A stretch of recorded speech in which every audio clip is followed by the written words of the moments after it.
Head of the UN's nuclear watchdog agency says Russia's annexations in Ukraine are not accepted by international law. Joining us now is the former Director of Arms Control at NATO, William Alberque. William, good morning to you. Thanks for joining us this morning. Diplomacy has not worked at all up until this point. How does this thing come to an end? I think it comes to an end as Russia continues to lose on the battlefield. You've seen with this massive mobilization they've called up, they're trying basically just to throw bodies forward to try to stabilize their defensive line. Putin's making nuclear threats. One of the reasons that the International Atomic Energy Agency Director General is in Ukraine right now is because Russia tried to kidnap the director of the Zaporizhzhia nuclear power plant. You hear nuclear threats emanating from Moscow. I think Russia is trying to set the table for an end game to negotiate and try to keep the territory that it already has. The Ukrainians, of course, are trying to push for more territory and to win back their country.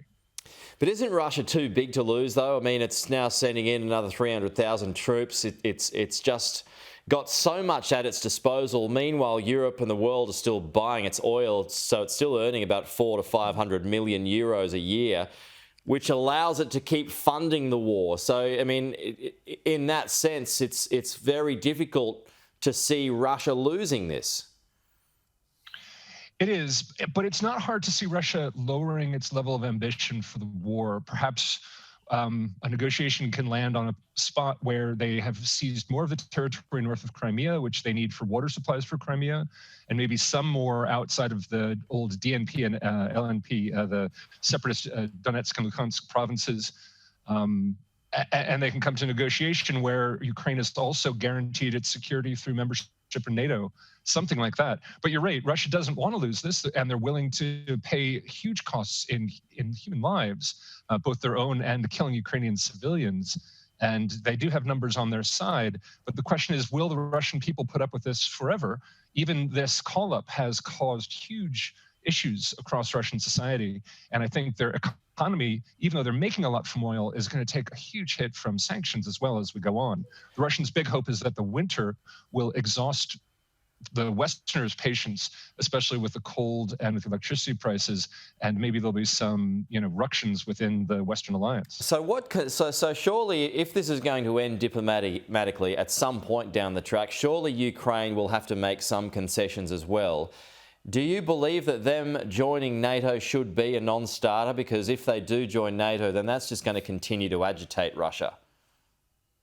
Well, for instance, when Germany was unified, there's a treaty, the 2+4 treaty, that said that you wouldn't have NATO infrastructure or troops in Eastern Germany. And that's actually held to this day. So maybe there's some kind of compromise where they are a member of NATO, and so they have that guarantee, but without NATO troops on their territory. Because the fear is, no matter how this war ends right now, Russia's going to do this again in a year, in 2 years, in 5 years. This is a much bigger issue that Russia has with an independent Ukraine more than it is anything else. And so the only guarantee that it's not going to start again is a NATO guarantee. Right, yeah, but I mean, the NATO dictum, an attack on one is an attack on all, So if Ukraine is attacked, and maybe purposefully to draw it into some kind of war, I mean, wouldn't that suggest that it's a problem if they join NATO? Well, I mean, the alternative is, honestly, if we freeze this conflict where it is, I think Russia is just going to rebuild its military. They're going to use this huge amount of money they've made from energy. They're going to wait a couple of years. And now, having learned the lessons of the mistakes of the early part of the war, they're just going to do it again. So, I mean, if there are other ideas on how we can prevent Russia from doing this again, I think everyone would be all ears. And certainly, I don't want to see Ukraine have to compromise on territory, but I don't want to see the people suffer. This is a really hard discussion and decision that Zelensky has to make going forward. So to give up land, just to get back to one of your earlier points, there may have to be some kind of carve out.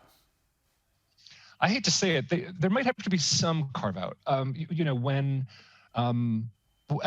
Germany joined, West Germany joined NATO back in 1955, East Germany was occupied. Yeah. And the idea was West Germany would become a member of NATO and they would kick the problem down a couple decades. Yeah. And it ended up working out. So maybe that's the same solution for Ukraine. I just don't know, though. This is the hardest decision I think any world leader has to make. No, and that's why the war is still going, no doubt. William, appreciate it. Thank you. We'll talk to you again soon.